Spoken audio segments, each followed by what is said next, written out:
Especially po sa ating mga bisita. So, pwede po bang tumayo ang bawat isa at kamayan po natin ang ating mga bisita, yung ating mga katabi, at kamustahin po natin sila.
Verse 1 to 11, sabay po tayong magbasa.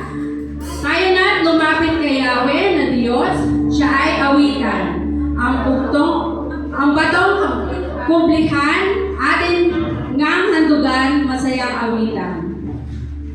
Tayo na lumapit sa kanyang presensya na may pasasalamat, siya ay purihin ang mga awiting may tuwa at galak. Sapagkat si Yahweh, siya ay dakila, makapangyarihang Diyos, ang dakilang haring higit pa sa sinuman na dinidiyos. Nasa kanyang palad ang buong daigdig, pati kalaliman, ang lahat ay kanyang maging mga mataas natin kabundukan. Kanya rin ang dagat at pati ang lupa ang kanyang nilalang. Siya ang ating Diyos at tayo ang bayan sa kanyang pastulan. At upang kanyang inaalagaan at ngayon kanyang salita'y ating pakinggan.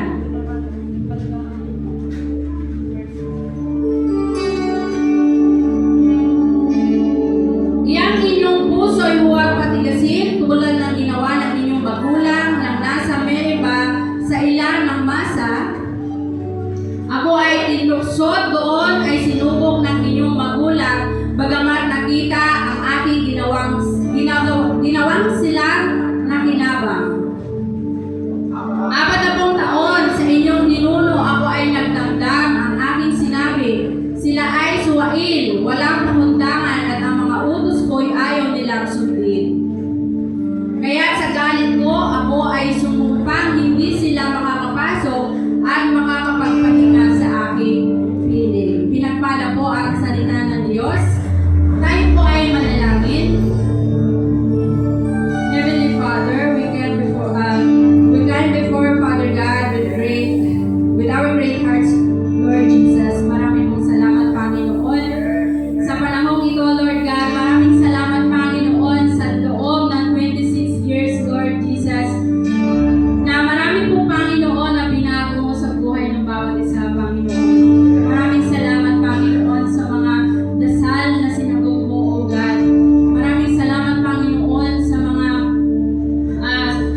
verses mamaya.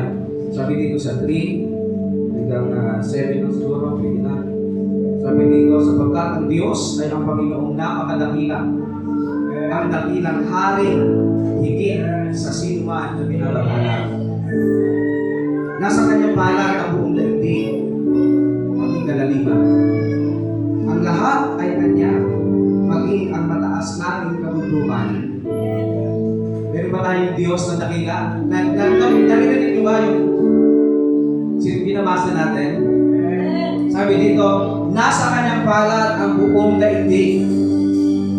Yung pinaglilingkuran namin Diyos, ang may-ari ng lahat ng bagay na meron tayo. Amen? He is our mighty God. Kaya kung ikaw, meron kang worry, meron kang mga pinoproblema, exam, mga negatives, mga circumstances na dumating sa iyo, ang palagi mong isipin, tandaan mo yung verse na to, nasa kanyang palad ang buong daigdig, pati kalaliman. Ang lahat ay kanya, maging ang mataas natin kabundukan. Walang sa-isa yung mga problema natin dahil siya ang lahat ng may akta. Amen? Siya ang lahat ng may motor ng lahat ng bagay. Makapangyarihan itong Diyos na ating pinaglilingkuran. Amen? What a mighty God we serve. Nag-aali ba tayo doon? Amen? Hallelujah. Kanya rin ang dagat at pati ang lupa na kanyang nilalang. Tayo ay lumapit sa kanya'y sumamba at magbigay galak, lumuhod sa harap nitong Panginoon sa ating lumalang. Meron ba tayong karapatang sumamba sa Diyos? Ngayon, kaya tayo inaalingahan ng ating Panginoon na sumamba, mag-worship tayo kay Lord ngayon, bigyan natin yung best natin sa Kanya. And the last, siya ang ating Diyos. Tayo ay kalinga niyang mga hirap, mga tupa tayong inaalagaan. Mag-worry pa ba tayo? Mayroon tayong good shepherd. Tayo ang kanyang mga tupa. Hallelujah. Walang kapantay ang ating Diyos. Amen. What a mighty God we serve. He is an awesome God. The kingdom of heaven. The kingdom of earth. Come on, everybody. Sing it. Hallelujah. Yeah.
kung ano man yung mga pinagdadaanan ng bawat isa, lagi nating aalalahanin na meron tayong Jesus Christ. Meron tayong Diyos.